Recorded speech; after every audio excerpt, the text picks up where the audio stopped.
Hello, good evening mga kanani at tatay. Welcome back to my YouTube channel. It's me, Banes Vlog.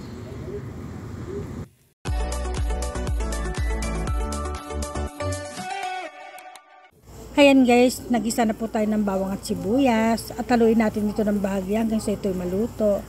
At pagkatapos ay ilagay natin itong ating in-slice na baboy. Prinito ko na po ito guys. At isunod po natin ang ating liver chicken na in-slice din po natin ng maliliit para po sa ating pork sisig. So ayan, halu-haluin lamang po natin ng bahagya at maglagay naman po tayo ng liquid seasoning para sa karagdagang lasa nitong ating pork sisig. Dinami-damihan ko naman po para mas malinamnam. Siya nga po pala mga guys, inilaga ko po muna ang ating pork at liver bago ko ito iprinito at in-slice ng maliliit. So mag-add naman po tayo ng isang kutsaritang asukal para po manamis-namis. Hindi naman po ito sobrang tamis, may konting aftertaste lamang po ng tamis. At maglagay naman po tayo ng 3 egg. Ayan.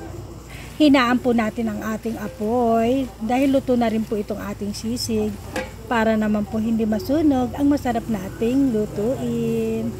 So ayan, at maglagay naman po tayo ng siling green at siling labuyo. Hindi ko na po ito dinamihan dahil ang mga kasama ko sa bahay ay hindi mahilig sa spicy or maanghang. At inilagay na rin po natin ang ating sibuyas na in-slice po ng mga pa-cubes. Maliliit lang po. Hayan, at naglagay rin tayo ng mayonnaise. Patayin po natin ang kalan bago tayo maglagay ng mayonnaise kasi mainit naman po na itong ating pork sisig. So hayan, natapos na po ang ating lutuing pork sisig. So yummy, tara na po at kain na po tayo mga guys. Marami pong salamat. Thanks for watching everyone. God bless you all and more power to all of you guys. Bye-bye!